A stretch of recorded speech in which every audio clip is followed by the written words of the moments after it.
Yeah. Pro Fan Sports Podcast. Let's get it. Pro fans, tune into the program. Every single week, get the dope, fam. Sean on the mic, very flat too. Keep you updated, that's what we do. Pro fans, tune into the program. Pro fans, tune into the program. Pro fans, tune into the program. Every single week, get the dope, fam. Yo, what it do, everybody? It's your boy, John Altidor with Pro Fan Sports Podcast, where the fans of the pros go back at you with my boys, Vlad and Betty. What's good, fellas? Hey, guys, what's going on? Hey, what's up, guys? How's it going? We're here on to episode 36. We got a good one, lot to get to, so let's get it. Yeah, 36. Who's number 36? Marcus Smart. Marcus Smart. Who's Reggie Miller? 36? No, Reggie Miller was 31. 31. What about Laura Malloy? Laura Malloy was 36. Yes, right? Lloyd Malloy. Yeah, Lloyd Malloy. Lloyd Malloy. Jerome Bennis, the bus. The bus. Yes. Those are legendary guys, man. I want to see the names you guys pull off when we get to 100. To 100, we're probably going to have to go into hockey in that one right there. You know? Yeah, for real. If Do they even have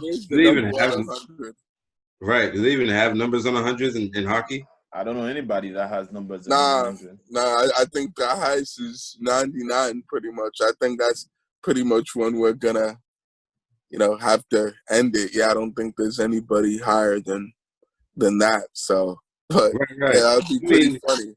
Either way, if we get to 100, we're doing something right? That's true. That's true. Let's keep going then. We'll figure it out when we get to 100.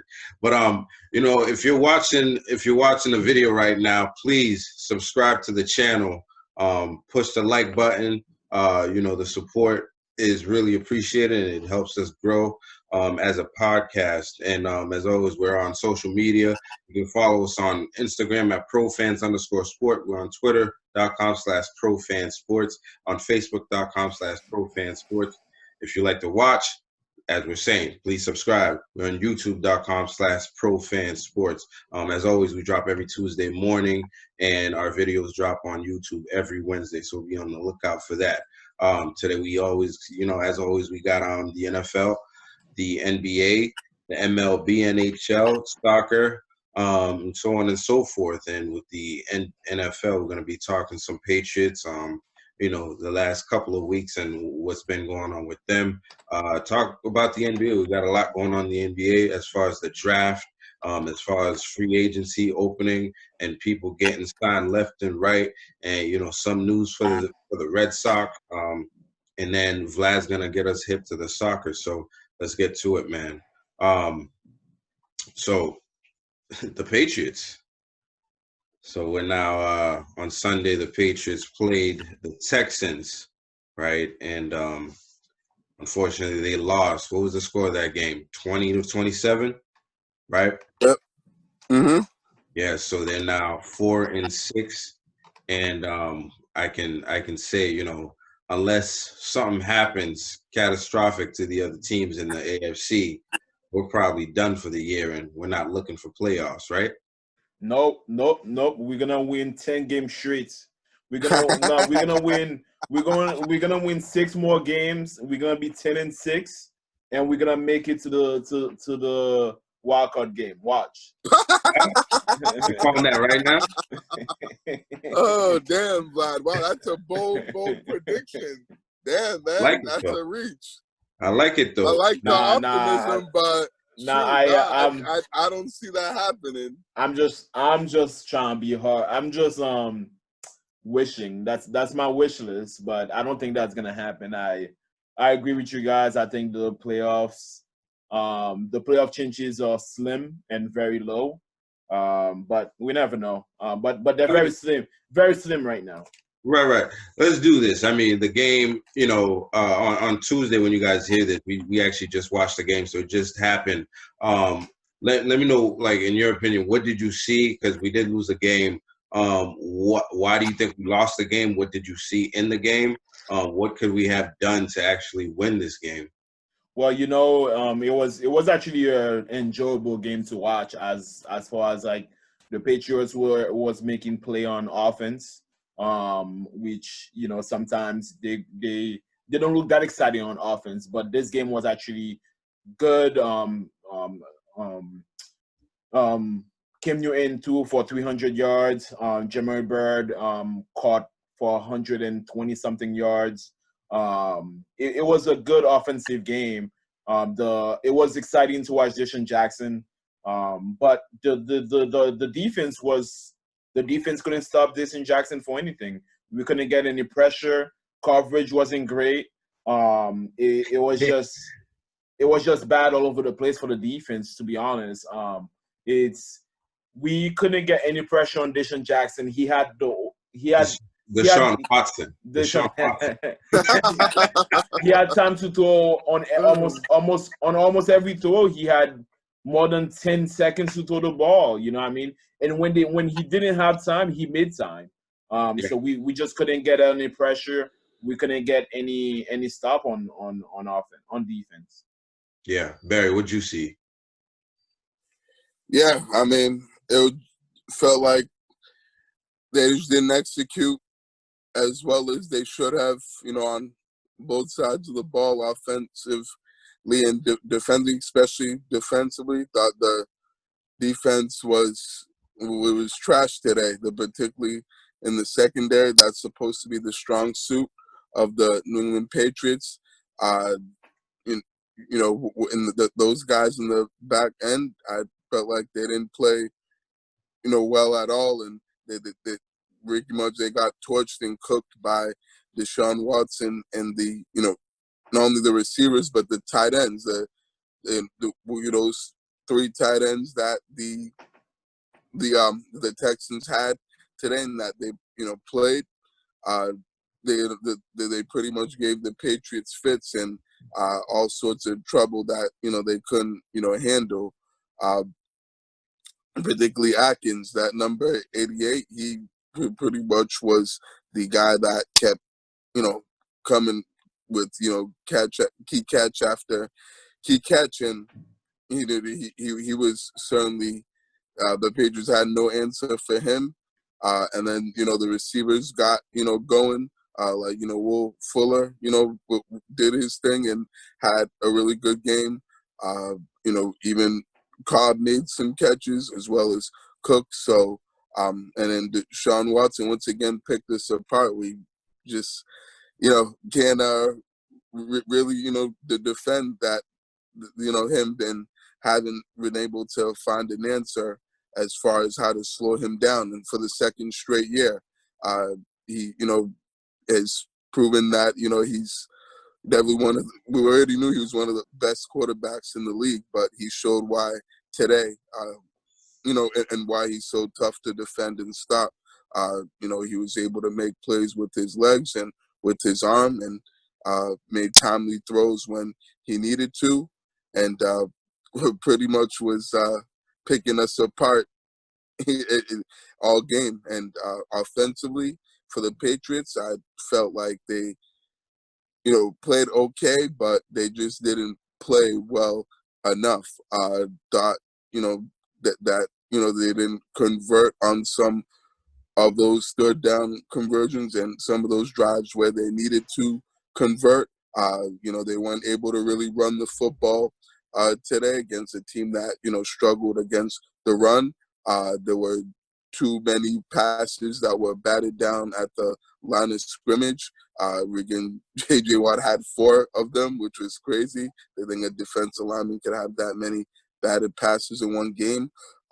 Cam played, well, but there were some throws that I've noticed that he kind of doesn't take his time. He rushes and doesn't set his feet and throws the ball before his body's set, and he ends up throwing an inaccurate pass on and missing an open receiver. I saw that a few times today, and I've seen that in other games too this season. I was like, that's a bad habit of his that he that he gets into. So that's something he's gonna have to work on and get better at because his offense needs him to be efficient and more accurate if they're gonna be able to be successful. So I thought the receivers played well today and stepped up. As we said, Bird balled today and was the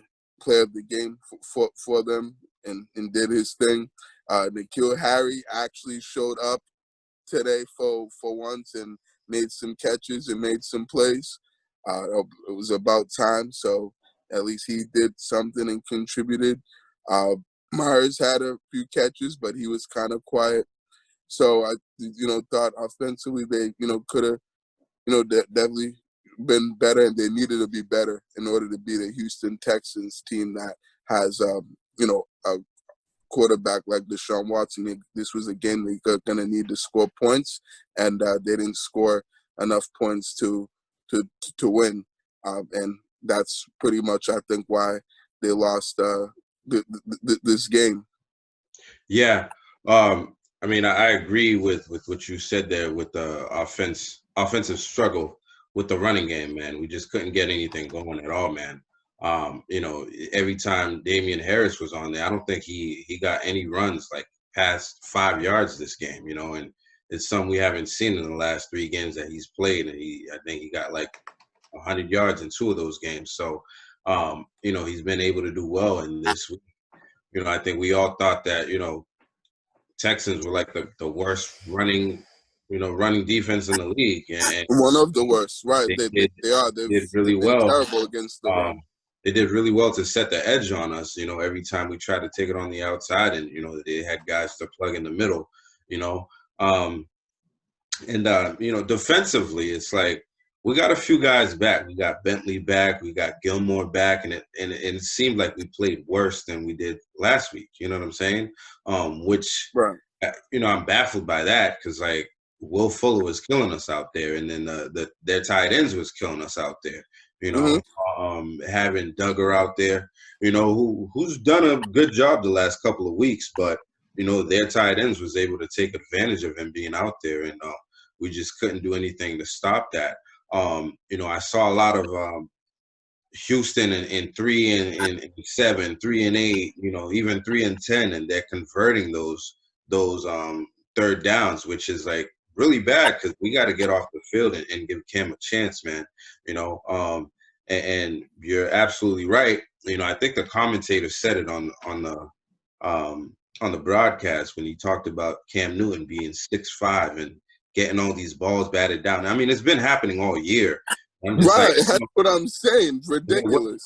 What's going on with that? And Cam's been playing well. I don't think he played terrible today, but it's like no, I didn't. I wasn't trying to say that. Right. We use a couple less batted passes, especially at crucial times in the game. When you gotta have it, on a drive, we're trying to come back and tie the game up. You just can't. You got to find a way, man. And right, exactly. Especially on that last drive, exactly. Right. You see the other quarterbacks being able to bend the ball, doing all that stuff, and it's like, I know that's not Cam's game, but you're 6'5", you shouldn't be getting all them balls batted down. Batted down, exactly, because there's quarterbacks shorter than him that don't get that many balls batted down, so that shouldn't be an issue with him. No, I agree with that. That should be blows my mind. It baffles me that we've seen that consistently, and that it's been that much of a trend, like we said, all season to this point. Yeah, it's been all season, man. Especially after he came back from COVID, which was understandable. I saw him doing it the first couple of games, and then he cleaned it up. Then went under COVID, and then he cleaned it up again. And unfortunately, it showed up. It showed up today again. Because I didn't see that many balls being batted down last week. And I mean, we got to give Houston credit too, because that's what J.J. Watt is known for, right? either getting Right, that's what he does. That's what he falls right. down, and that's what he's done his whole career. I can remember when Tom Brady being here, guys in practice using tennis rackets, you know what I'm saying, like to obstruct his path of throwing, and he'd have to like adjust. And I'm like, are they not doing that anymore? Because exactly, that's what they need to be doing with Cam. I don't know why right. they got away from that and not doing the same thing. That they need to get back to that. I'm surprised they've haven't use that with Cam Newton, because that's been a constant issue with him. So yeah, I don't know what that coaching staff is thinking in right. New England. We saw J.C. Jackson broke the streak. He didn't get an interception this week. I think this is the first game the Patriots didn't get a turnover. In the last few games, actually, I think going back 5 games, we didn't get a turnover. Yeah, because J.C. Jackson has been, getting picks every game, and Mr. INT. Yeah, we didn't have that benefit, and we got a lot of penalties, man. A lot of penalties. Oh yes. On defense, offense, and special teams. I mean, a lot of unfortunate things happen. I think this is a game that we definitely needed. The Patriots needed to go on a run, and unless they can. I mean, they're facing a tough schedule. We got the Cardinals coming up, and then they're going to play the Rams. The Chargers, Chargers, back to the Bills and all that stuff. I mean, the Bills are coming here, but, it's going to be hard. I mean, I wouldn't discount anything like Vlad was saying. We're going to win. We're going to win 5 games straight and see what happens. But, y'all are sipping on that Kool-Aid, huh? I want to give the Texans credit too, because I think coming into the game they used to play a three-man front defense, and they switched to a 4-man front defense, which slowed down our running game, and they forced us to throw, which I was impressed with Cam Newton's throwing on this game compared to previous games. It reminded me a little bit of what we saw against Seattle when he played against Seattle, and he threw a lot against Seattle, which shows you that he can throw when he needs to throw. He definitely needs to do a better job. He needs to go through his readings a lot better, make better decisions. And like Barry was saying, he needs to set his body before he throws so that he can throw a more accurate pass, especially on those screen passes. He threw a lot of them on the ground before he got to the receiver. On that flea flicker, he had Demir Bird open for a touchdown. He decided to check down to Jacoby Myers. That could have been a touchdown. So he definitely needs to improve his reading. But that throw to Demir Bird, that touchdown was beautiful. That was an unbelievable throw, an unbelievable catch. That was but it was a good game overall for the offense. I just think we came up short. We had an opportunity to win that game. We were on a drive to win that game. Unfortunately, we couldn't make it through. But like we said, Cam Newton needs to be better, and the batted passes for sure. That's something he has to clean that up. That's unacceptable. Yeah, absolutely, Vlad. No, I certainly agree with that. And another thing I noticed during the game too was that the Texans, on their defensive side, they were being aggressive. They called some blitzes and really brought some pressure when they needed to, and were able to get to Cam Newton and and get either big sacks or rush him and make him throw it sooner than what he wanted to do. I noticed that a few times, particularly on that last drive, that the Pats had the ball where they fell short and weren't able to convert on that 4th down, in which they ended up bringing that corner blitz and having that corner end up coming with the key sack to stop that drive from the Pats. So I think that's one thing they need to help Cam Newton to get better at, picking up those blitzes, because way too often guys are coming off clean. Like nobody's picking them up. It's not a defensive end that made a move and got his way to the offensive line. It's a corner blitz, it's a safety blitz, and you just see it coming. Like on that fourth down to win the game, like Barry was saying, that was a corner blitz wide open. Like nobody picked him up. But uncontested, he just came right through. And that's not acceptable. We absolutely, you know what I mean. And Cam is probably he's new to the system, and that's probably something he's not best at. Tom Brady was great at it, at calling the blitz and making sure the guys are picking him up. Even last week when I was watching the Bucks game, he called somebody picked. You know what I mean? He knew who was coming. He knew who was coming with the blitz, and that's something that Cam definitely needs to learn. If he wants to be successful, and if he wants to have a successful end of his career, that's something he has to work on, because that was way too easy for them to send those blitzes multiple times. And exactly. They were not only on that play, right? They were timely. They called them on the most important plays in the game. It was either a third down or fourth down. It was one of the they knew that was his weakness, and they exploited it. Absolutely, right. No, for sure.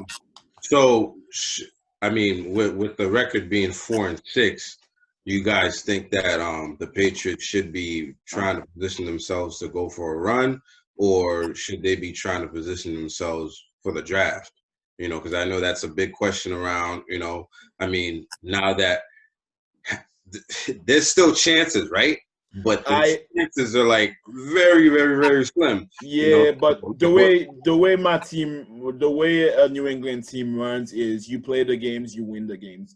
Even if we don't make it to the playoffs, we're not gonna lose games just because we want a better place in the playoffs. That's mental. That's a loser mentality that we just cannot grow and we cannot accept here in New England.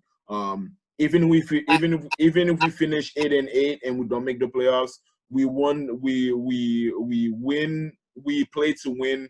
We play to get better. We don't play it because we might get 8th picks in the playoff. No. That in the draft. That's just not how we do it. Yeah. Yeah, no, I'm with Vlad on this one. As much as they should to, try to, play the season and position themselves to get as high of a draft pick as they can as possible for next year, since it's clearly the team, needs, the highest draft pick they can get. I don't see, Bill Belichick, coaching his team and running his football team that way. I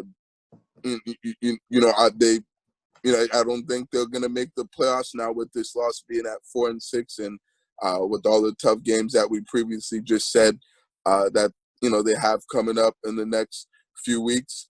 So I think maybe it honestly, as much as that's not part of their culture and in their DNA and what they do, honestly, maybe they should, because as what I'm saying, to be real with you and to keep it 100, the Patriots aren't going to make the playoffs this year, and they honestly might not even finish 500. So if that's the case, actually, that was going to be my next question. Like, with the record being 4-6, you guys think we'll end up with a winning record, or even 500?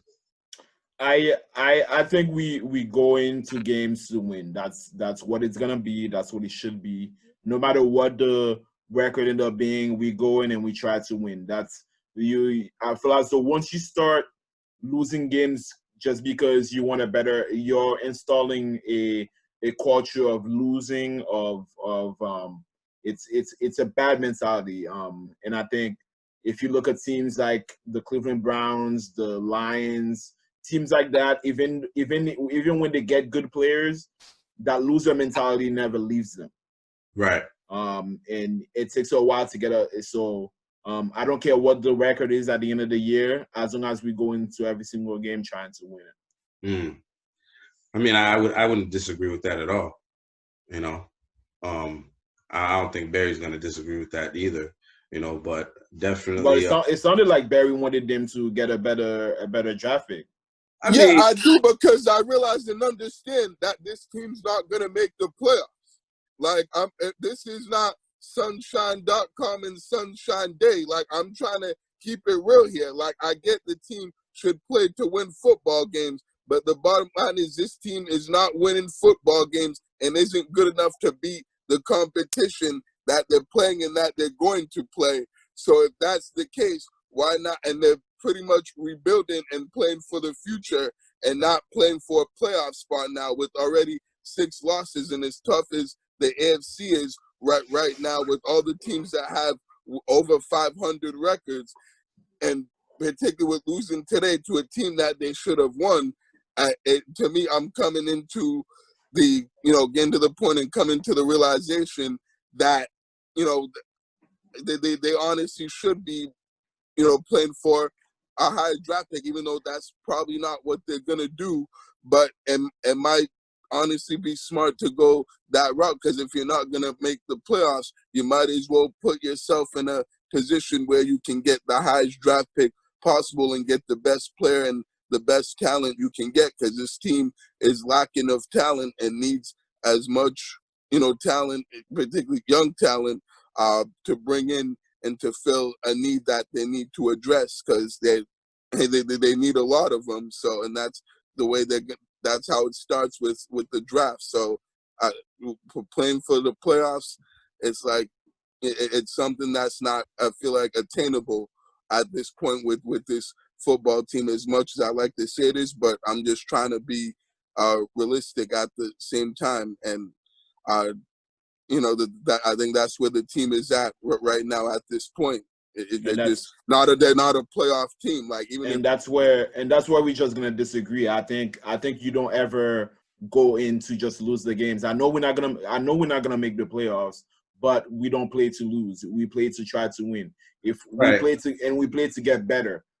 So even if we're not making the playoffs, at least we're getting better to build on next year or something. That's just where we're gonna have to disagree. Okay, we'll leave it at that. I think what I agree with what Vlad is saying. You know what I'm saying? It's like, listen, obviously we've been struggling to play, but as long as we play hard, if we lose, we lose. But as long as we play hard, then that's what it is. Because, like, at the end of the day, you still want your players to, you still want them to work hard and put efforts in the games. You know what I'm saying? We'll see what happens. I think if you see Bill Belichick thinking about putting Jarrett Stidham in, that's when he's trying to position himself for a draft pick. Right. But as long as Cam Newton is in there, he's literally the best option to win. Option for us to win games. You know what I'm saying? Like, and I don't think he's gonna go into games trying to lose games. I see him at least trying to get into an 8-8 like Mike Tomlin did last year. With all the injuries he had.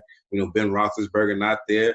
They had a pretty bad record until the second half, and they won a few games and made it to 8-8. So I'm telling you, once you have a certain pedigree in your club, you're just not trying to lose games. Like, even I agree. Even the Pittsburgh Steelers last year, they could have just been like, yo, we don't have Big Ben, we don't have any other superstars. Let's go for the number one. You know what I mean? It's just you establish a winning culture and you don't get away from that, because that's also gonna help you win as much as the draft is gonna help you win. I agree with that for sure. No, I hear what you're saying, Vlad. No, that's a fair good point. That's fair enough. Facts. I think we got another preview to do with the Patriots versus the Cardinals, but first there's some news. Sonny Michel, he came off the injury reserve, but he was inactive for the game, and it looked like he could have been, beneficial today, because Rex Burkhead went down with a knee injury, and it didn't look good when I saw it on the tape, man. Because that knee from the side like that, man, that's never good. So, I'm gonna say right now, speedy recovery for Rex. Rex Burkhead. I remember Sony Michel had like a hit like that, maybe like, and he took off like 3 weeks and came back. And I was like, yo, I can't believe he actually came back. But it don't look like Rex Burkhead is actually going to come back from this one because he was carted off and everything. Stephon Gilmore, he came back after 3 weeks, from a knee injury. The Patriots made some roster moves. They released Derek Rivers, and they also activated a receiver that they took off. I think was he on waivers, or was he just a free agent? Dante Moncrief. Yeah, I believe he was just a free agent. Right? Yeah, he actually had a nice little catch today. He went down the middle, but I didn't see him for the rest of the game. But that's what we got on the Patriots front. Other news around the league right now: Drew Brees actually suffered an injury the last game he played. It's actually found that he fractured 11 ribs against the Buccaneers and the 49ers. So that's going to take a couple of weeks for him to heal. I think that's like 3-4 weeks that's going to take. But I was actually reading something. One of the old quarterbacks. He used to be a backup quarterback. His name is escaping me right now. But he said in one of the games he actually got a fractured rib, and he fractured one rib, and he's been retired for a few years now. And sometimes he still feels that rib. And can you imagine fracturing 11 of them? He doesn't understand. So, and he had a punctured lung from one of the ribs, from the ribs fracturing. Yeah. So I'm definitely got a little concern for Drew Brees. Thinking about is it worth it? You know what I'm saying? Does the game mean that much to you for you to come back? Like he's gonna come back. You're already a Hall of Famer, man. Yeah, but his career is lacking Super Bowls, and his team is. He got one. How many? He need? It's lacking Super Bowls. He has one. That's right. It. Exactly. Only one. It's lacking Super Bowls. Right. Yeah, but lacking Super Bowls had for what? Lacking Super Bowls for what? Because he should have had more for as good as he is. Exactly. And as with good, all the good teams he's had, all the really good, talented teams, right? As good of a teams. That's an underachievement. Only one Super Bowl with all the good teams that they've put together in New Orleans and that they've put around him, right? It's definitely not. It's definitely not good that he's only had one Super Bowl championship to show for it from, with as much talent as he's played with throughout these years. Yeah, exactly what Barry says. I mean, shoot, if that's it, like Jim Kelly don't got no damn Super Bowls. He's a Hall of Famer. I don't care about Jim Kelly. Like, I'm just saying that Drew Brees has a lot to play for right now because his team is really good right now. He's 41. He's coming back. There's no, like it's worth it. Right. He's going to try to at least make one more Super Bowl run. Exactly. Yeah. I don't think he has. And his team got robbed of an opportunity to appear in the Super Bowl. Right. A couple. So that's what I was gonna say right there. I think that was like his best chance to win another Super Bowl. I don't think he's gonna win another one, man. I mean, I don't think he's gonna win another one, but I think he's gonna work hard to see if he can win another one. With 11, his team, his team is pretty good right now. If they keep playing well, he might be able to win one. And yeah. I mean, good luck to him, man. I personally, I wouldn't have came back because, I mean, you won one Super Bowl. I feel like that's good enough. I mean, you're never going to be the greatest of all time. Somebody already, you know what I'm saying, has already secured that right there, But he wants to be in that conversation. Listen, you're top 3 in yards, top 3 in touchdowns. It's like, what more do you need to do, man? Go home to your kids. That's my opinion. That's like me thinking about, long term, like, when you get out of the game, are you going to be hurting every night, or do you want to be able to rest that night and, not feel, all the pains that you're gonna feel from all the surgeries and all the hits you've taken over the years. But that's neither here nor there. We know he's gonna come back. He's an Iron Man, so it is what it is. But following him, they had Taysom Hill. He actually got the starting, nod over Jameis Winston, which I was very surprised about because he was a guy that I was advising people to pick up. You know what I'm saying, off their waiver wires and stuff like that. So. I'm definitely surprised because Taysom Hill's resume pales in comparison to Jameis Winston. But, I'm also hearing that the players actually really wanted Jameis Winston to be the starter for them. But, they decided what they decided. And I feel like Taysom Hill, he's played enough to warrant like a start over, somebody that just came on the team,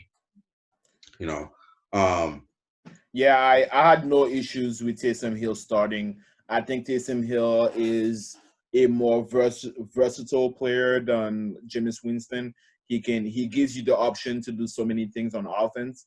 I think Jameis just got to the team during the COVID-19 year. He didn't even get to play preseason. He didn't even get like a full training camp. So I think they made the right decision in starting Taysom Hill.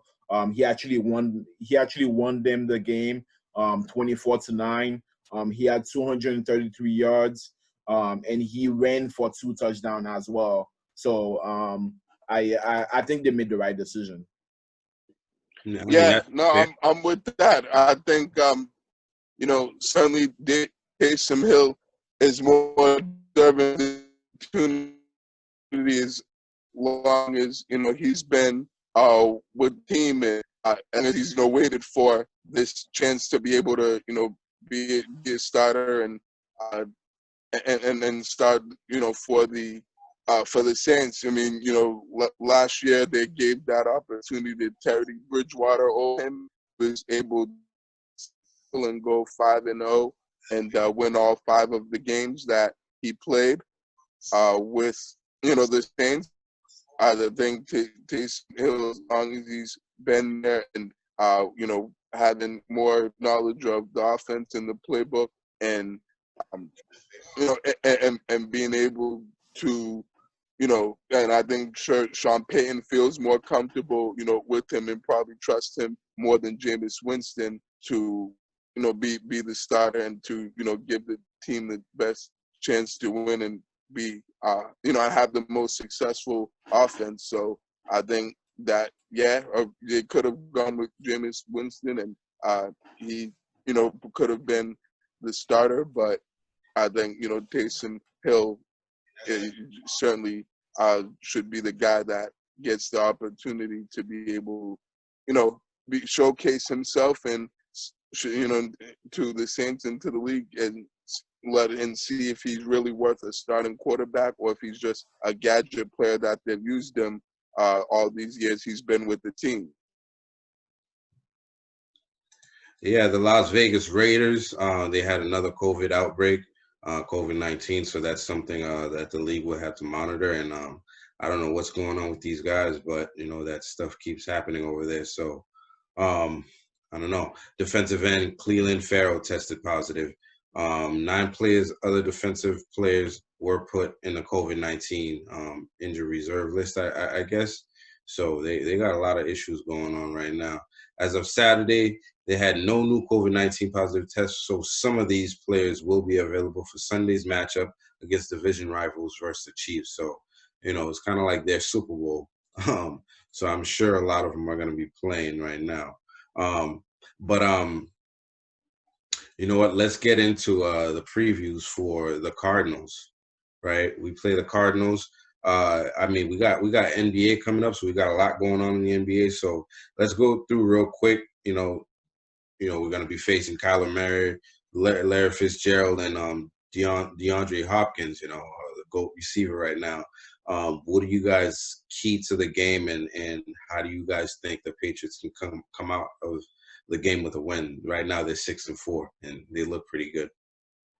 Well, man, if we had our hand cut we had our work cut out for us against the Texans, then we're gonna have our work cut out for us against the Cardinals. It's pretty much the same thing. You know, they have good receivers and they have a quarterback that's mobile enough to make plays.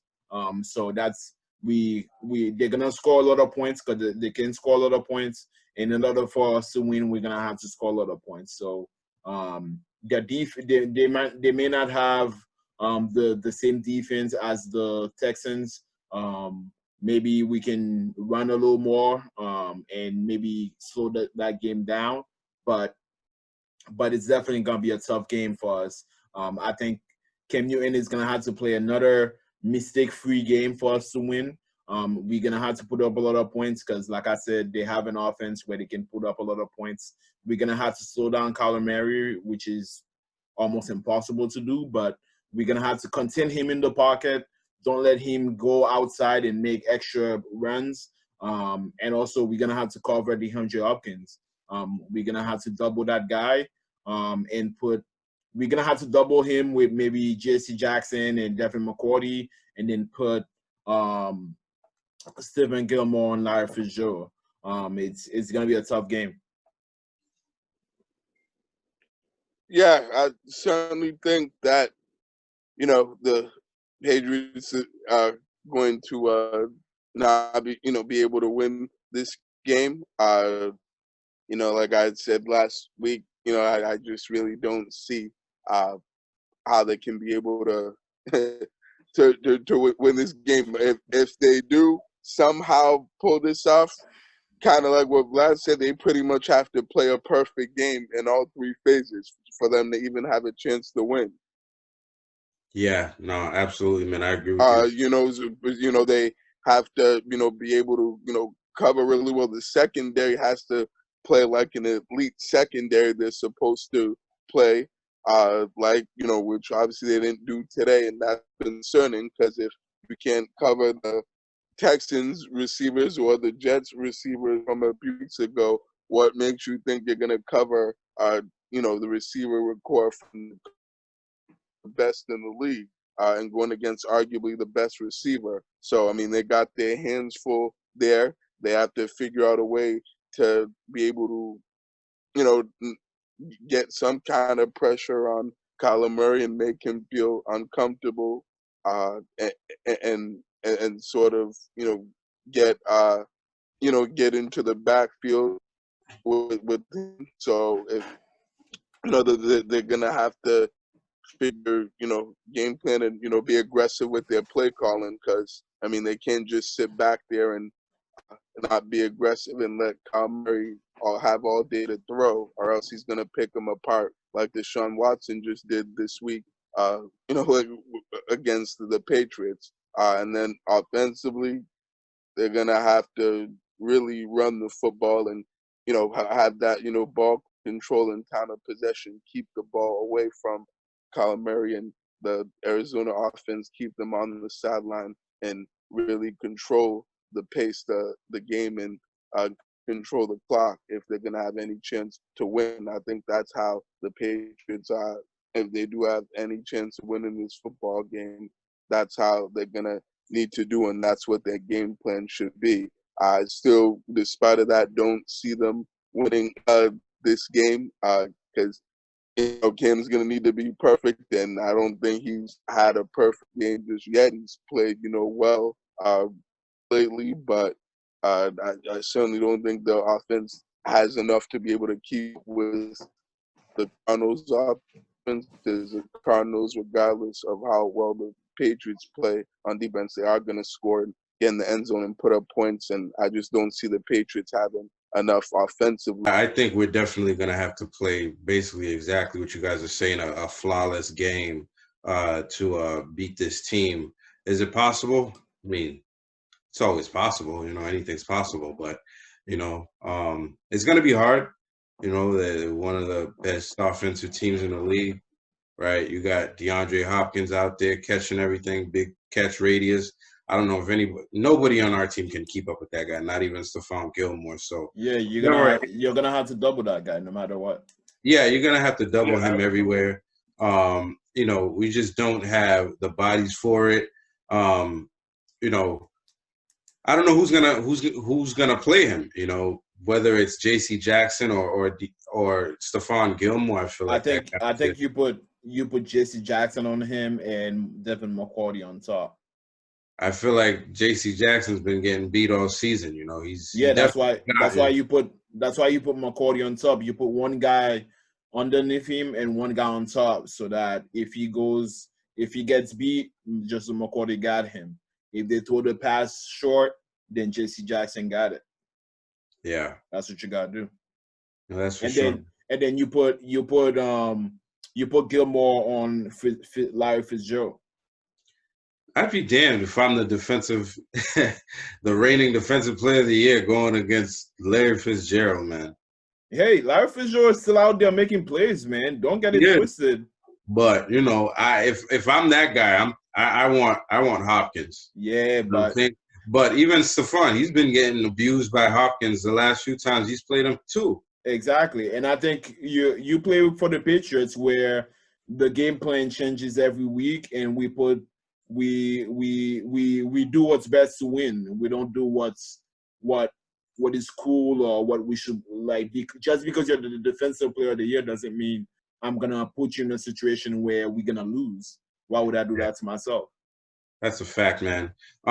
So you know what? I think you guys gave your inputs on who you guys think is gonna win the game. So it sounds like you guys are leaning towards the Cardinals winning the game. Am I correct? I want the Patriots to win. It's just gonna be, like I said, it's gonna be tough to win. We're gonna have to play mistake free. We're gonna have to control the tempo of the game. It's just we're gonna have to play the game our way if we want to win that game. Barry, well, what do you think? What do you think the outcome of the game is gonna be?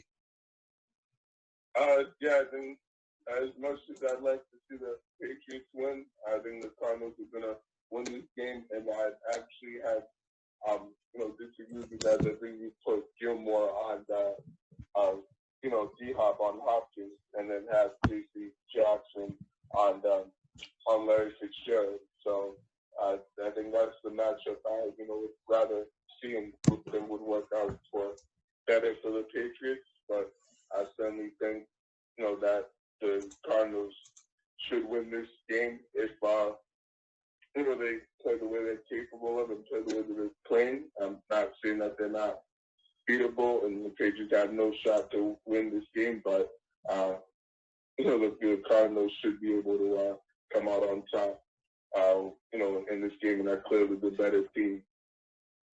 No, that's a fact, man. I agree with you guys. Yeah, so lastly for the NFL, we're going to do a fantasy football pick 'em, right? So, Barry, I know you usually have some pickups these people might want to make. You got anything for this week? Yeah, I got a couple of people. So, one of them was, person we just talked about, Taysom Hill. I certainly think that, he's now being, the starter for the foreseeable future since Drew Brees is out with the rib injury. He's certainly going to have, opportunities to be able to, to play well and to put up good numbers. So if he's out in your league, I would certainly, pick him up. And if you need a quarterback, I think he's even eligible as a tight end as well. So certainly he's a guy that should be added on all leagues if he is not already added. Another person would be, Chase Edmonds, the running back from the Arizona Cardinals. I certainly think, he's going to get, his fair share of opportunities along with Kenyon Drake to be able to, make plays not only in the running game but also in the passing game as well. I think he had a touchdown against against the Seahawks last week. So he certainly had a good game against Seattle, and I think that he's going to carry over to the next week when they play the Patriots in New England. So I think those are the top guys that fantasy owners and managers should be looking to add to their lineups for this week, for week 11, or week 12, I should say. Right. For me, I would say definitely Taysom Hill for sure. Somebody like a PJ Walker, because I think Teddy Bridgewater went down. That's right. He did. Yeah. So PJ Walker for sure. Joe Burrow actually went Can y'all down. hear me? Yeah, for sure, Vlad. So Joe Burrow went down, and I think somebody like a Ryan Finley who has to take over. That's for the quarterback needy stuff. And at this point, if you're still looking for waiver wire people, it's going to be very low quality players. You're looking to fill in over like a bye week or something like that. So these are not guys, we're telling you to pick up that are going to put you over the top, but they might help you keep pace for whatever you're trying to do. Some replaceable scoring for your team right there. And we're going to move into the NBA, man. We got a lot going on in the NBA. Firstly, the NBA draft just started, right? I mean, not just started. It just went by. What was that, on the 18th? They had the NBA draft 2020. And we saw, the big name players go into some predictable places. And then some other things happened. So the draft order went, the top few players that went. Anthony Edwards, he was drafted number 1 overall by the Timberwolves. James Wiseman was drafted number 2 by the Warriors. And then LaMelo Ball was drafted number 3 overall by the Charlotte Hornets. And number 4 came Patrick Williams. He went to the Chicago Bulls, and that kid, he played for Florida. Isaac Okoro, number 5, he went into the Cleveland Cavaliers. And Onyeka Okongwu, which we talked about a couple times on the show, he went to Atlanta.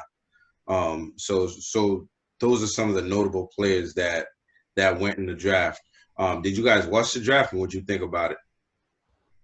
Yeah, I watched it. I mean, a lot of the picks were picks that people predicted would happen. LaMelo Ball going to the Hornets, I didn't see that. But Michael Jordan think he's good. Wait, you don't think LaMelo's good? No, I think he's good. I just didn't know he was going to the Hornets. Oh yeah. So what you think? He's going number 1 or number 2? Yeah, maybe number 2. Yeah. Maybe number 2. Now, the Warriors actually have been, on Wiseman for a while now. So I knew they were going to stick to the plan, even though they lost Klay Thompson. Some people actually thought they might, revert and go LaMelo since Thompson was out. But I think what they did was good, that they went with Wiseman, because they do need a big man, an able big man next to Green, Draymond Green right there. Barry, do you have any thoughts on the NBA draft? Yeah, I watched it. It was, it was draft that kind of, was pretty, predictable and kind of, there was nothing too much that happened that we didn't, already, was gonna happen and not aware of it. So I thought, the picks were as, we would think. I mean, obviously the LaMelo Ball pick was, a bit of a, surprise. Wait, you were surprised too?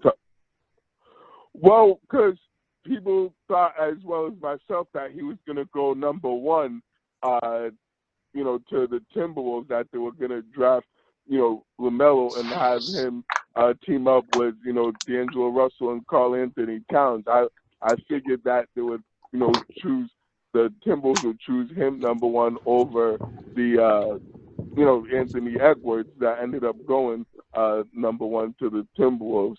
I mean, I certainly thought Anthony Edwards was a top 3 pick, and wasn't going to go any further than 3 if the Timberwolves didn't choose him. But I certainly thought that the Timberwolves were going to end up going LaMelo since they needed a shooting guard and another scorer on their team.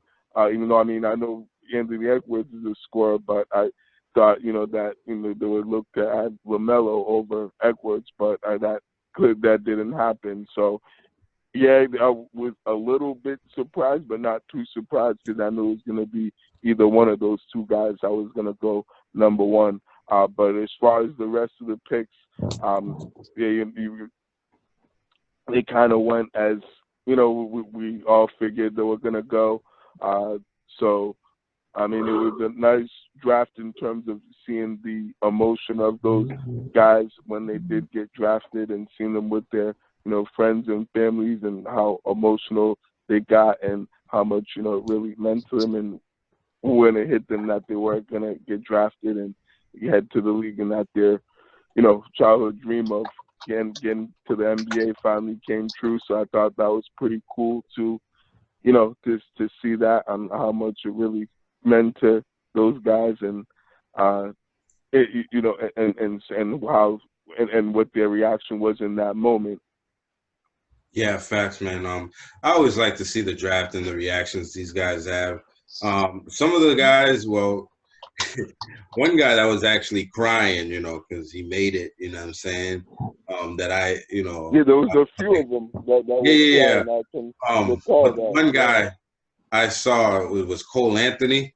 He had these interviews. Yep.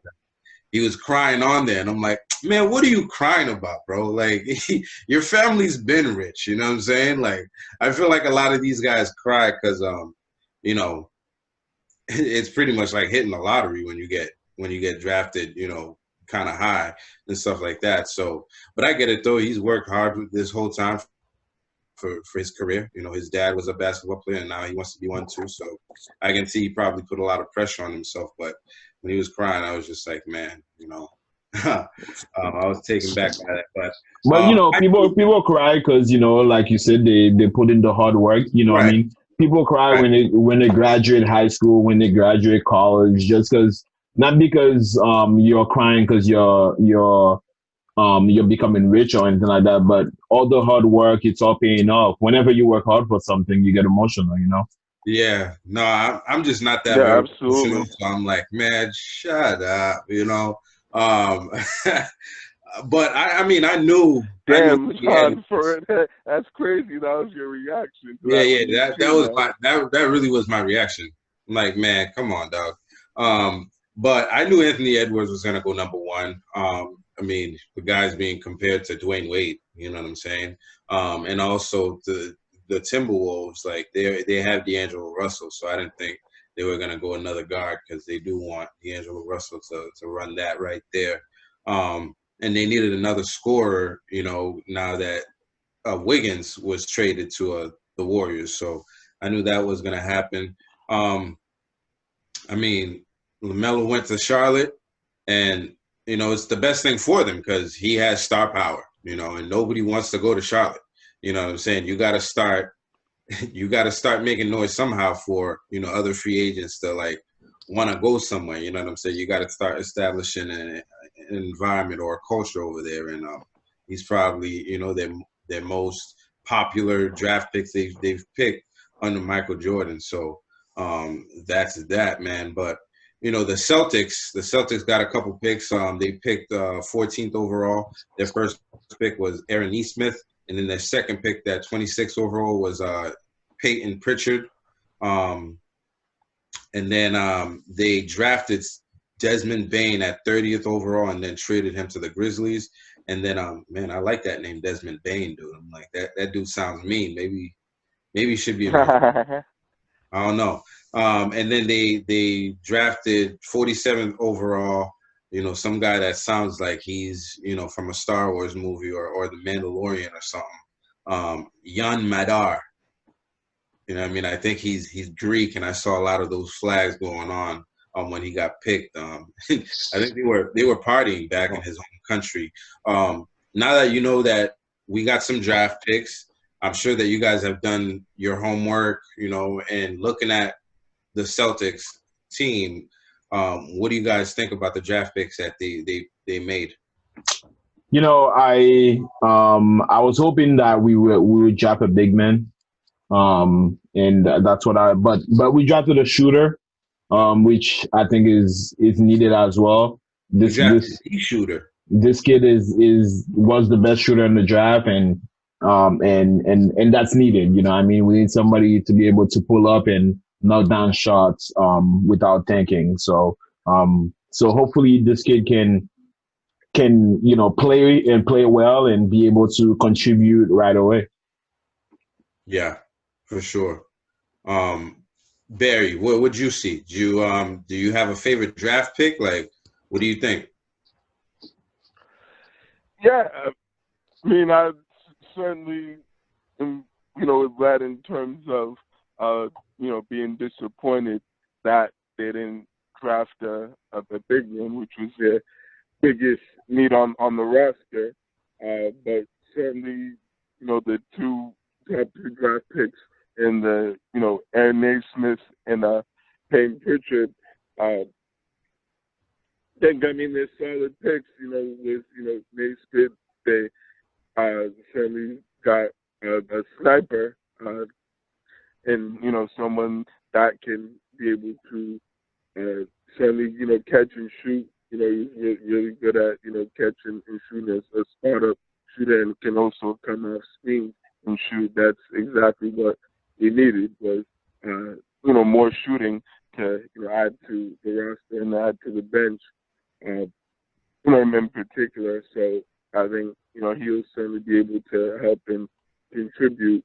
It's just a matter of whether he's going to, play in Maine, or start the season in Maine, or start the season with the Celtics on the 15-man roster. So, we'll see what happens and how that goes. But I certainly think he has a chance right away from year one to be able to make an immediate impact and, and be able to play, a key role in the rotation if they give him that opportunity, and if he shows that he's worth it. So, we'll see. Time will tell with him, and as well as Peyton Pritchard. He's another guy that can, can also shoot the ball well, and can certainly play the point. He's more about point guard, so he has a good handle. Barry, do you have a mask on or something? Yeah, personally, I think we definitely had to draft for need, right? There was a lot of rumors going on before the draft as far as like what Danny Ainge was trying to do with packaging picks. We heard people like Drew Holiday, that got traded to the Bucks. We a lot of rumors, and we the most prominent one was that Danny Ainge wanted to package his picks to try and move up, into the draft to get somebody they liked even more. But apparently, from what I'm hearing, the kid Aaron Naismith, last year, he had the highest 3-point shooting percentage in the game, right? And he did get injured last year, halfway through the season. And a lot of people are like, well, he only played halfway through the season, but they're not counting for the fact that he was taking like 8 threes a game. Yeah, that's a lot of threes for you to to still be averaging 54%, on one corner and then 46 on another. You know what I'm saying? So, but I heard there was a tryout and he shot like 100 threes or something, and he only shot made 100 threes and made 91. Yeah, which is crazy. Yeah, Jason Tatum made 90 of those same 100. So. Oh, really? Yeah. When he. What happened to him? About that too. Jason Tatum's not a bad 3-point shooter, man. Right, exactly. I'm joking. Tatum can shoot, man. I know he can shoot. Yeah. He can definitely shoot. But this kid is supposed to be able to shoot it lights out. And when they drafted Peyton Pritchard, I'm like, Peyton Pritchard, are you? You know, if you're on my Facebook, I'm like, Peyton Pritchard, really? Like, who? You know what I'm saying? I've seen that, John. Yeah, I know you sounded like you were upset about that pick and felt some type of way. I definitely did, but then I saw what's his name, Damian Lillard, actually tweeted at him, you know, saying, you know, congratulations, Yep. you know, hard work pays off. He worked his ass off and earned it. And you know, Damian Lillard, he's a worker himself. So when he said that, I went on YouTube. I'm like, yo, Peyton Pritchard, type that in there. You know what I'm saying? And he has quite the story, man. You know, he's a kid that's been working his whole life for this, you know. So he's one of those, he's like a Fred VanVleet, you know, with that, you know, hard-nosed mentality, wants to work hard for everything. There's a story about him coming into his basketball team practice with tapes on his hand, right? Yep. Taped on his hands. Yep. They asked him, you know, why you got tape on your hands? And this dude said, you know, I was dribbling so much, my fingers started bleeding. You know what I'm saying? And there's stories about him getting up still now at like 5:30 to do dribbling drills and stuff like that. And if you've seen his highlight tape, but he said he was using a different ball. I forgot, like a medicine ball or something. He was using medicine balls or something. Because they're heavier and they're harder to dribble, and and it makes your fingers stronger. You know what I'm saying? Yeah. So I can see it, yo. You definitely make your stuff bleed with that shit. You know. It's not a regular ball. He was just dribbling, you know, so much his fingers started bleeding. He was using something that was much harder than that, which is like an attribute to how hard he works. And I watched his press conference, and you know, he seemed very humble. Like, yo, I'm ready to work. You know, I'm ready to, you know, the main thing I'm trying to do is I'm trying to win a ring, a championship, whatever. You know, and looking at his highlight tape, yo, he's not somebody that's scared. You know, that's the one thing that jumps out at you, you know. He's not somebody that's going to come in and have the, you know, the yips like, you know, Carson Edwards. You know what I'm saying? Yeah. That's true. That's fact. You know, like the guy knows what he wants, you know, and he's been working towards it his whole life. And I think he can contribute coming in. The other guys, I don't know too much about, you know, Yam Madar or whatever. But from what I'm hearing, it's like promising. But he's, you know, I saw a lot of comments on Facebook talking about, man, the main Red Claws are gonna be real good this year. You know, these draft picks we're making, John. And I think with that pick, real quick, that last pick, I think that's just more of a draft and stash kind of pick, if y'all know what that is. Yep, that's it. He's gonna be at the main Red Claws for a couple of years, you know. But no, I'm talking about the Yam kid, the last pick they got, and that's what draft and stash, and so he's actually gonna stay overseas. He's not even gonna play with the Red Claws. Okay, word. I didn't know that. He's actually gonna play overseas for at least one year. You know, develop, you know, his game. You know, get some more, you know, playing time and more experience playing professionally, and then hopefully after a year, then they can call him up and bring him over to you know, over to the team, over to the U.S. and have him, you know, play with the Red Claws for a little bit. And you know, if he does well, if they like what they see, then you know, I'm sure they'll call him up to the Celtics, to the 15 you know, man roster if they think he's been playing well enough, you know, at that point. But he's more of a, you know, guy that, you know, we won't see for a little while, since he'll still be playing overseas, at least for this upcoming season. So, you know, we'll see how he does, you know, over there, and only time will tell as far as whether he, you know, even gets to make it over here or not, or if he, you know, continues to stay overseas. Yeah, so that's like another Yabusele. Yeah, he's another. Exactly. Yep. They did the same thing with him, but I mean, hopefully it doesn't turn out the same way as Yabusele, because we all know how that went. So hopefully history doesn't repeat itself with that kind of draft and stash pick. So yeah, we'll see how that goes. But I hope to God we don't have to, you know, compare him to Yabusele, because Yabusele was a straight out, flat out bust for us, to say the least. Yeah, I say that guy doesn't play a game with the Celtics his whole career. So there's that. We'll see what happens with him. Good luck. But there was other than the draft. I'm glad the Celtics definitely they drafted for their needs. They definitely needed 3-point shooting, especially in the playoffs last year versus the Heat. That doomed us a little bit. Nobody could hit anything. And with guys like that, Jason Tatum and Jaylen Brown taking another step and being able to facilitate, and having a guy like Nesmith in the corners or Pritchard, that guy has range, man. He has Damian Lillard range.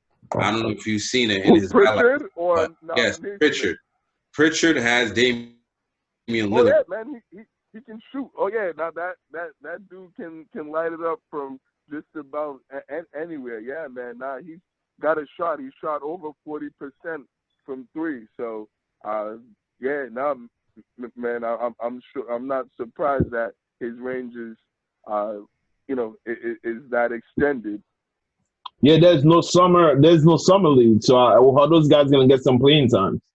That's a good question, man. That's definitely. Well, they're gonna have to send him to the Red Claws to start the season. That's the only way they're gonna be able to play right away and actually get a playing time, is to start with the Red Claws, and then if they do well and if they play really well, then you call them up to the 15-man roster, the Celtics. Yeah, they're gonna have to do that. These guys have to play right away. Sitting on the bench isn't gonna do anything for them. Are they actually gonna have the G League this year? They should. Because remember they stopped it last year because of Corona. Oh yeah, right. I hope so. They need to. I mean, the Celtics need it as well as these other teams need it to, for these prospects to be able to play. Because I'm sure most of these prospects are gonna, start out in the G League at least. If not, then they're just gonna be riding the bench and not playing that much. So I mean, I hope that the G League, has a season and that they, that league is still going for this year, even with the pandemic. So we'll see what happens with that. But we definitely need the G League. I don't know if Nesmith and Pritchard need the G League because they're actually they're both in their 20s now. They're like not younger than Jason Tatum. So these are guys that have been in school for 4 years. They're like 21, 22, right. They've been in school for 4 years and they've got the experience. And I think they're guys that can come in and contribute right away. Hey, we'll see if somebody like that'd be great. Shoot, I hope so. I hope they let these kids. I think that's what they drafted. Right off the rip, that'd be awesome. Yeah. Like Barry, why are you going up and down? Like, are you moving your phone at all? No, I don't know why that's happening. Sometimes you sound clear, sometimes you don't sound clear. Are we on speaker? That's weird. Are we on speaker? Yeah, you do. That's right. It is on speaker. Take it off speaker, Barry. Put it in your ear. You don't have You don't have a headphones? I do. Put the headphones on.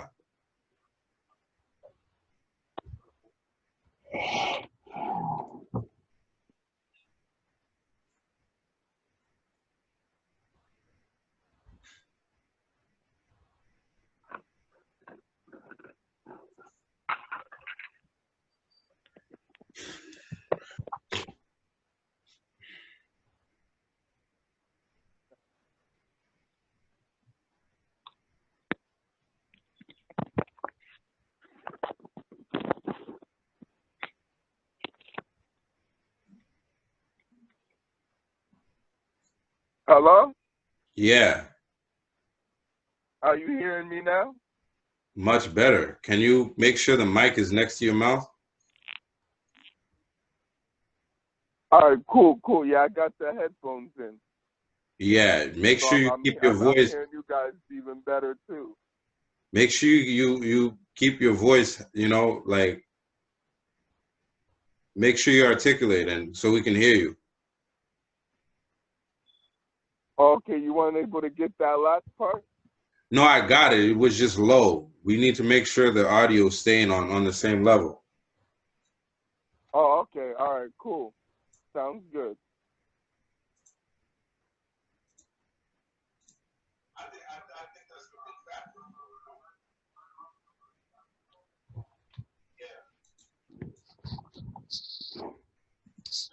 All right.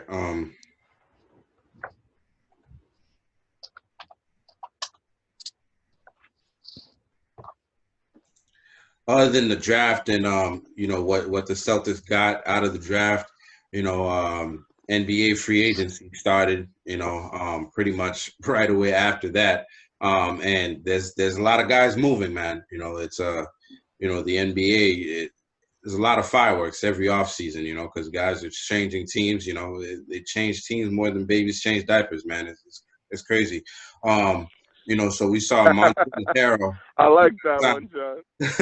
He got signed to the Lakers on a 2-year deal for $19 million. Avery Bradley signed with the Heat from the Lakers.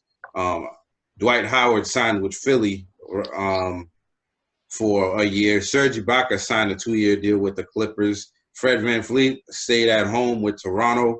Rajon Rondo went to the Hawks. Shout out to Rondo. Bogdanovich, who I actually thought the Celtics were going to make a move for, he signed a $72 million sign and trade deal with the Hawks. After that trade fell through with the Bucks. I thought he would have actually helped the Bucks a lot, but that's not what ended up happening. The league got involved and they couldn't do that. Donovan Mitchell, he signed a rookie max extension deal for 5 years, $195 million, and so did Jason Tatum for the Celtics. Yeah, JT. Yes, sir. Portland Blazers, they decided they're keeping Melo on the veteran minimum, so he's staying put where he's at. I'm glad for Melo. John Wall from the Washington Wizards, he's actually requesting a trade, pretty much after sucking all the money out of the Wizards, so that's cool.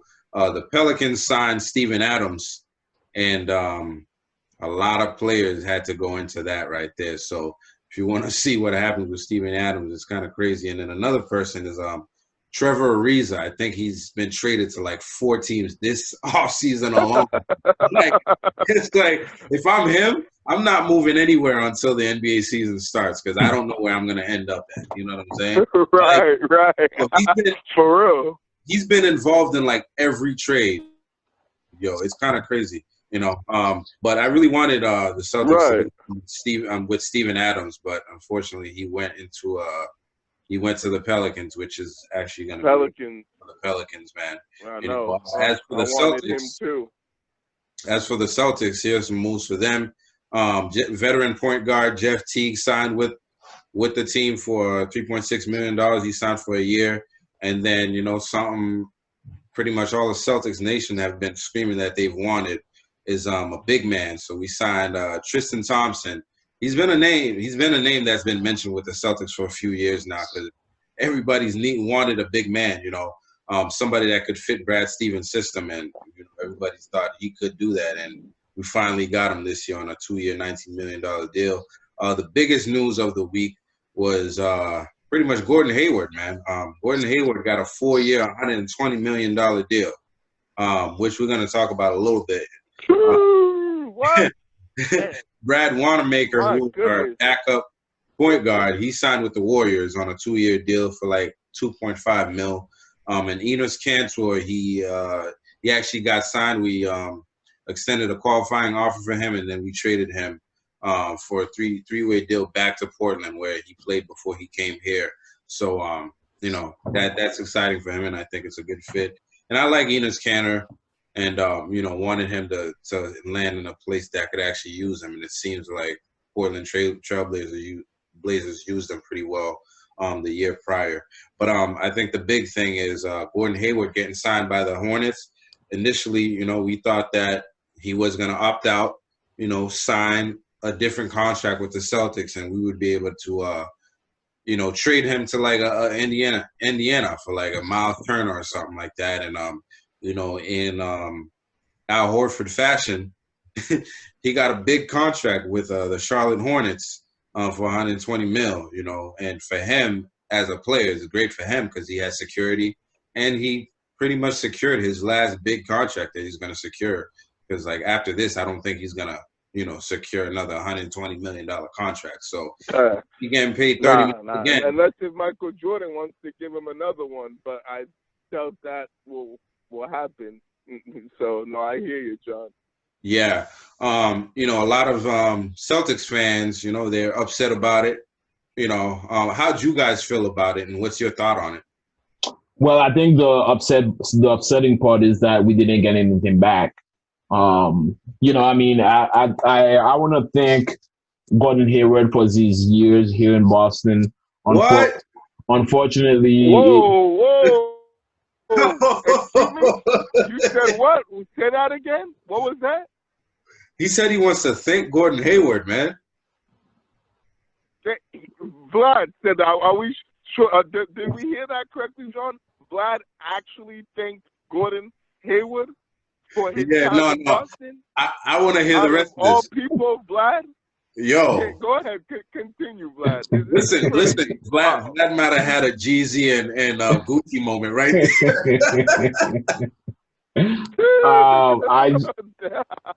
Unfortunately for Gordon, his time here in Boston was not what he expected and what Boston fans thought it was going to be. Unfortunately, it was ridden with injuries.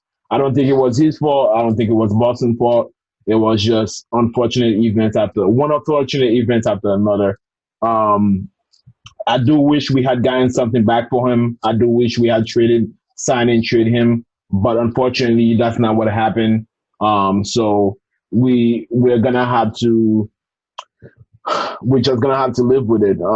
I think the Hornets are making a mistake by signing him for so much money. $30 million a year. This dude, he has not proven that he's worth the $30 million a year for a while now. He has not proven that he's worth that in a while now. So for Charlotte to be comfortable to put that amount of money into him, it's kind of absurd to me. But yeah, good luck to him, man. Yeah, facts. Barry, did you have any feelings on it? Did I? Of course I did. Absolutely. And? Yeah. I know I certainly absolutely had a lot of feelings go towards this. It felt like a situation that took way too long to transpire than the way it did, and it held the Celtics back from doing anything else pretty much and making any big moves that would have liked to see them make during this free agency period. This thing shouldn't have taken as long and dragged as long as it did. Starting with the process of him opting out was that they gave him a 2-day extension because the deadline was Tuesday, the day before the draft, and he didn't opt out until Thursday since they extended it till Thursday. I don't understand why they extended it till Thursday when we knew all along he was going to opt out of the deal. Maybe it was to, because they wanted to give themselves more time to, try to see if they could make a trade, but that obviously didn't happen, which was frustrating to see because it wasted our time and it pretty much fucking screwed, the Celtics over. But getting back to this Gordon Hayward contract, it's absolutely absurd and outrageous that Michael Jordan really just gave this man 4 years, 120 mil, 30 mil a year. Like, who would have thought that he would opt out of a $34 million, player option, which he would, had on the table from the Celtics, and he would still get 30 mil from another team, to to be able, to sign him to that money. That is just something that is absolutely beyond me, and something I can't wrap my head around. The fact that that really happened, and Michael Jordan was really just gave him that amount of money and gave him a max contract for a guy that hasn't shown for a while that he's even worth, a max player and even worth that kind of money. That's just something that is a big time head scratcher, and I really don't understand what sense that makes and what logic that makes. I get Charlotte has to pay for overpay guys to get there, but like not to that extent. Like that was just overboard. That was on a whole another level. Like I didn't even think even Michael Jordan, is terrible of an owner and as terrible of a job he's done building that team in Charlotte, would do that, but he, did it anyways. But I think it, last point I just want to make is that I think it put the Celtics in a bad position. So, I have, feel some type of way not only about Hayward, but I also feel some type of way and have beef and a problem with Danny Ainge guys, because I think this was part of his fault, is that he should have done that sign and trade deal with the Pacers that he had on the table, but he got too greedy and wanted too much for him instead of just getting at least something and taking what he could get for him, so that at least we walk away getting something back for Hayward instead of now getting absolutely nothing back and pretty much now having to deal with the scraps of free agency because all the big guys have already signed. So now we have to go looking for his replacement, and there's not really too much that's out there at the moment.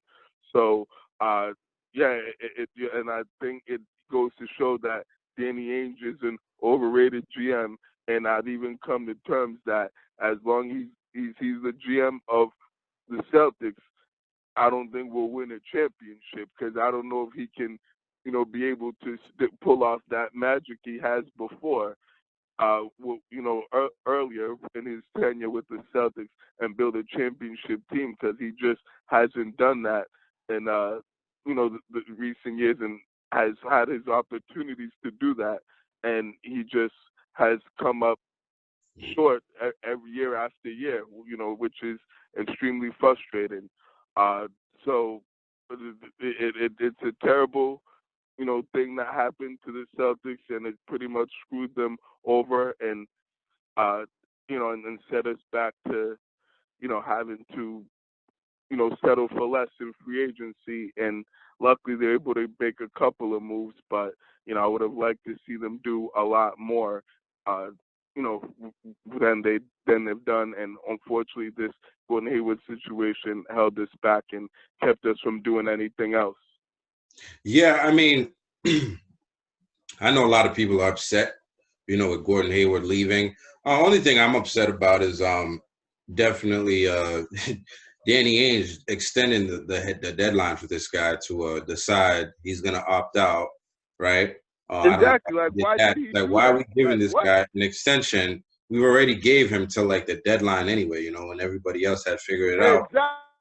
Exactly. What Right. happened is he used that time to actually have his agents canvass pretty much the league to find out, where people liked him at. And I don't know if you're gonna leave $120 million on the table if you're Gordon Hayward.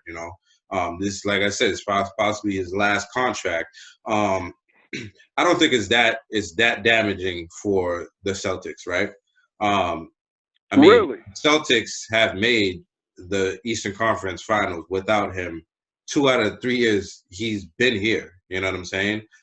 He hasn't contributed much to that at all. During the regular season, he missed the whole regular season, and then the other seasons, yeah, he played well enough to like average, 20 points, but he got injured before the All-Star game, and then pretty much was non-existent the rest of the time. So like, as far as our team, is it like a huge loss? I don't think so. I think we'll be all right.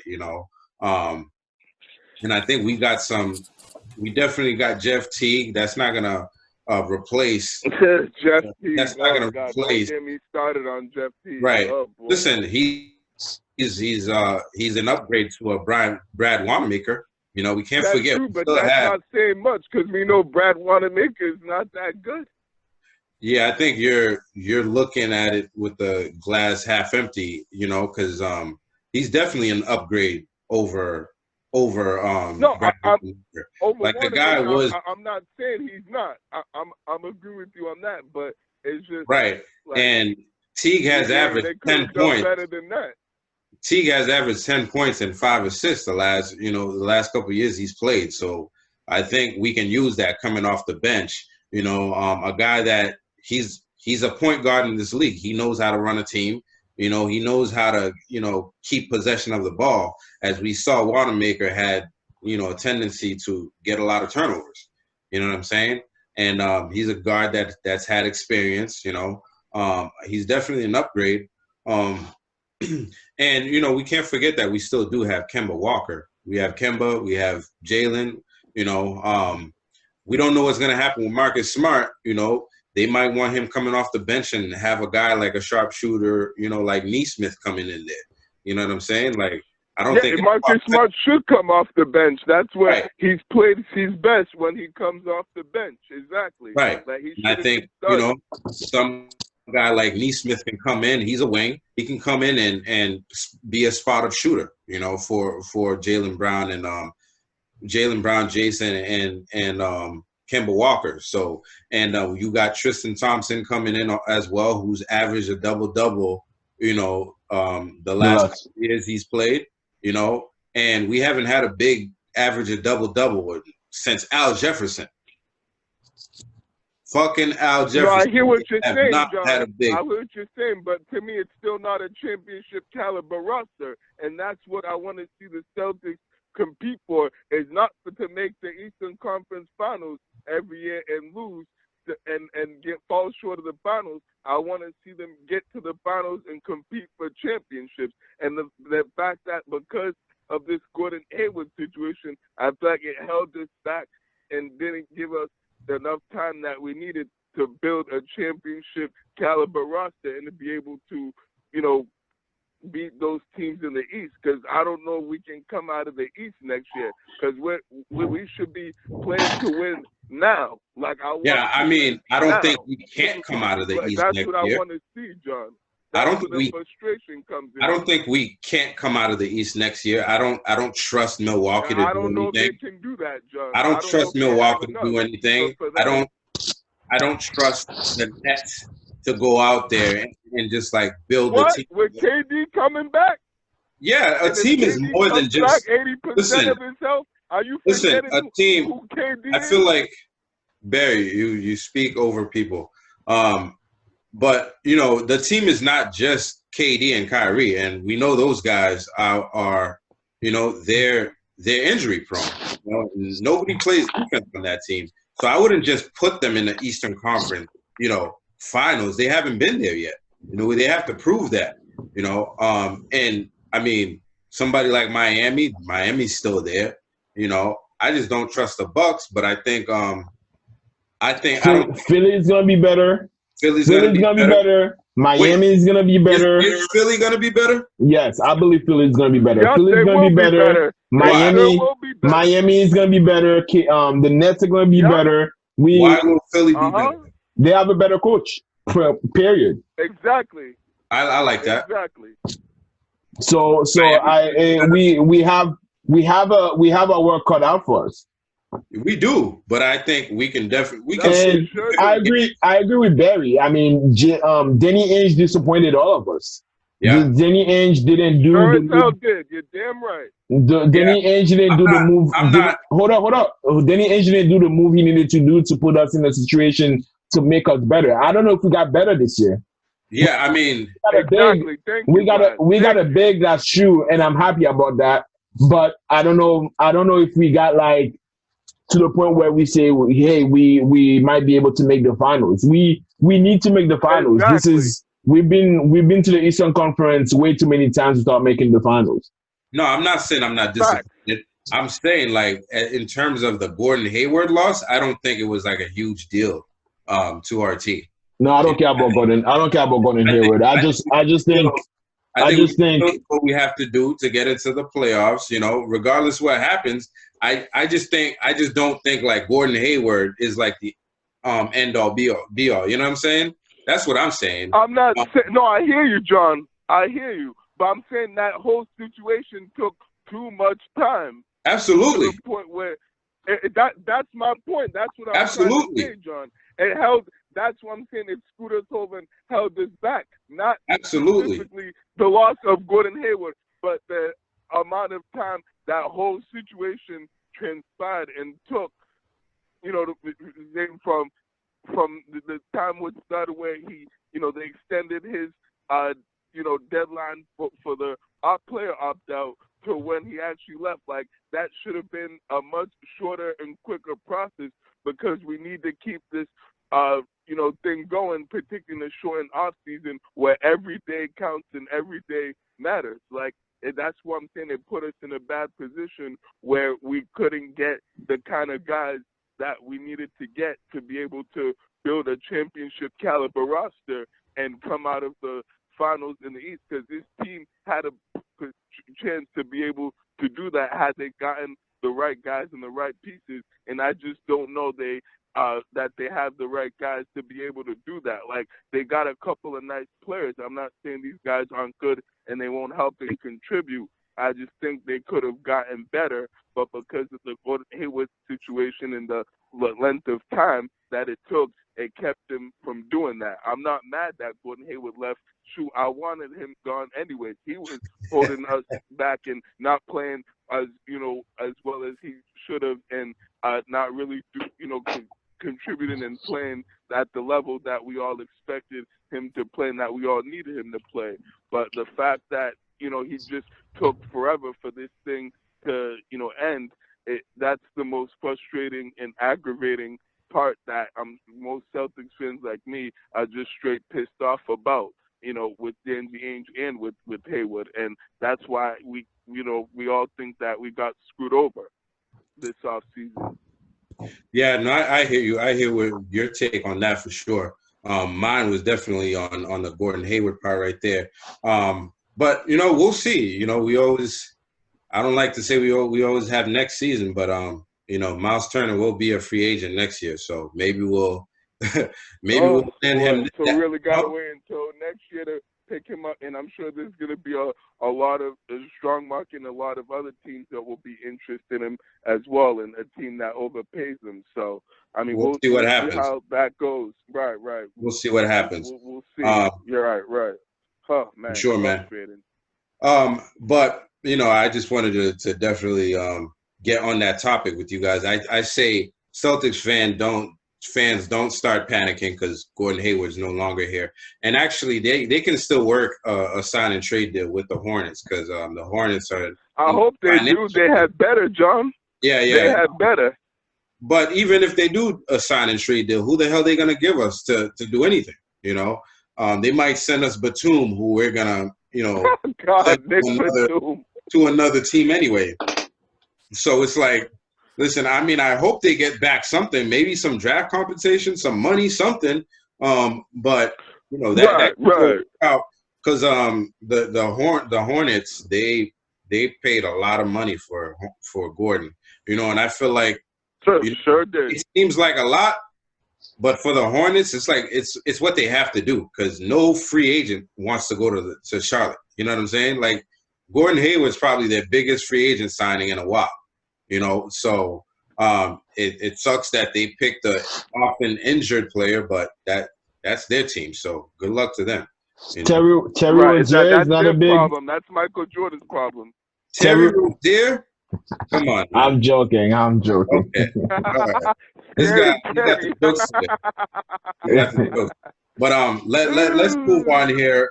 From the NBA. The NBA got a lot of exciting stuff going on. But let's move on to the MLB now. Some quick news about the Red Sox going on with the MLB. Theo Epstein, he actually resigned as the Chicago Cubs president. And rumor has it he could be coming back to Boston. And I don't think that would be a bad thing for Boston because, You know, he's one of the brilliant guys in the game. The coaching staff is now complete for the Red Sox. You know, Alex Cora obviously came back as the manager of the team. Will Venable will be the bench coach. Jason Veritek, he's the game planning coordinator. Raymond Vasquez is a quality control coach and interpreter, because we got a lot of Spanish guys. Kevin Walker, he's going to be the bullpen coach. Dave Bush, he's the pitching coach. Tim Hires, he's the hitting coach. Pete Fatsy, I don't know how you say that, or Fats, he's the assistant hitting coach. Tom Goodwin, he's the first base coach. And then Carlos Febbles, he's the third base coach. So that's what's happening with the Red Sox. And, you know, it's going to come quick. You know, January is going to be here in no time, and they're going to be shipping out in April. And we're going to turn it to that for the soccer front. In soccer, the New England Revolution played their play-in playoff game over the week. It was a very exciting game. It was a game that got decided in the last minute of the game at the 95th minute. The New England Revolution scored against the Montreal Impacts to win 2-1. With that win, they moved on into the round one of the playoffs. And the round one game will be played this Tuesday, November 24th, against the Philadelphia Unions at 8 p.m. Let's go Revs. Let's go Revs, baby. And we're going to go into the question go Revs. Right. We're going to go into the question of the week. It's by our buddy, Eddie Rodriguez from Philly. Shout outs to Eddie, man. He's always sending us a question. Eddie, my guy, my man. So his question, you know, obviously is going to be about the Steelers, because it's been about the Steelers since he started sending us questions. You know, I think maybe he wants something to happen with Big Ben there that maybe is not happening. So his question is, why don't people give credit to the Pittsburgh Steelers when they are undefeated? Why don't people give Big Ben the credit when it's due? And I'm just going to give my answer. I don't know what more credit you can give these guys, because they're ranked number one in the league. You know, it's not like, you know, people are saying the Steelers suck or anything like that. Like, they're the number one team in the league, and, you know, they're playing good games every week. So I don't know where the credit is not coming from in regards to what Eddie is talking about, but I feel like they get their dues. Why don't people give Big Ben the credit when it's due? You know, I feel like the league they're about to face the person that's going to be the face of the league right now is Patrick Mahomes. You know, Patrick Mahomes, it's Tom Brady, it's Lamar Jackson. Nobody else is going to rise above that right now, you know, because they're not like the reigning MVP or, you know, a 44-year-old quarterback. So, you know, I don't think he's going to be, you know, the darling of the league again, especially, you know, because he's had those issues in his past, man, you know, and that's a big factor when it comes to the league and who they decide to promote. For me, I think the reason why Pittsburgh doesn't get the credit they deserve is because at the end of the day, Pittsburgh have had really good seasons. They've had 13-3 seasons, and they've disappointed in the playoffs. Their playoff record lately just haven't been the best. I think people are like, okay, that's cool, it's beautiful, it's nice that you're doing well right now, but let's wait to the playoff and see if you can keep it up. I think that's why. So I think just they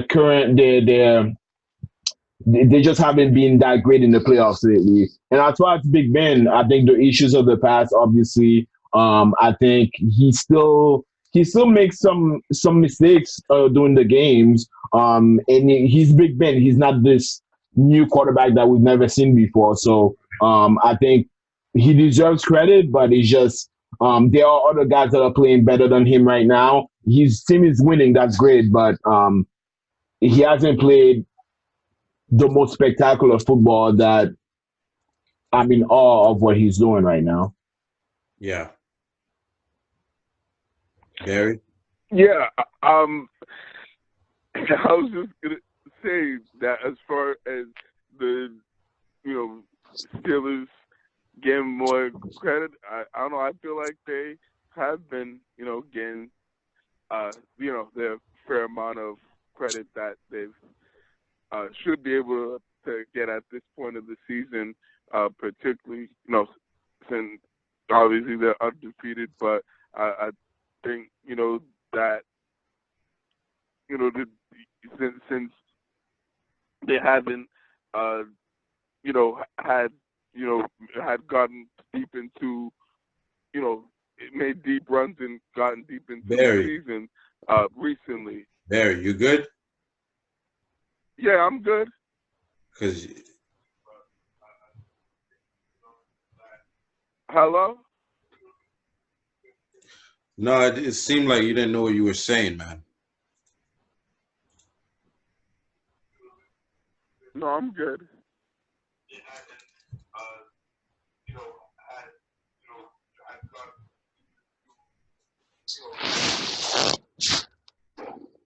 Yeah, you wanna start off with since they haven't gone into deep runs in the playoffs.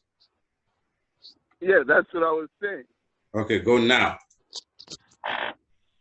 So with not being able to make those, runs at a Super Bowl and a championship as they haven't, and seeing that there's been other teams in the AFC that have done that, or that have much better, that have had better teams than the Steelers, and the Steelers have just been a middle of the pack kind of team recently until this year. I feel like that's part of why they haven't gotten that credit as Eddie and Steelers fans feel. But certainly, I think that people are now starting to recognize how good they are, and that they are legit in an AFC contender. That's going to be there and this year. And so we'll see how that goes. Moving forward with the Steelers. And as far as Big Ben is concerned, I just think there's way too many quarterbacks that are, better than him and that have been playing better than Big Ben. And I certainly think that even as well as Big Ben has played this year, when you look at all the other guys at the quarterback position that have, had better seasons, like Russell Wilson, even though he hasn't been playing as well of late, Patrick Mahomes, Aaron Rodgers, and the list goes so on. Just think, there's other guys that are more appealing to, the NFL fans and to the NFL people than, Ben Roethlisberger is.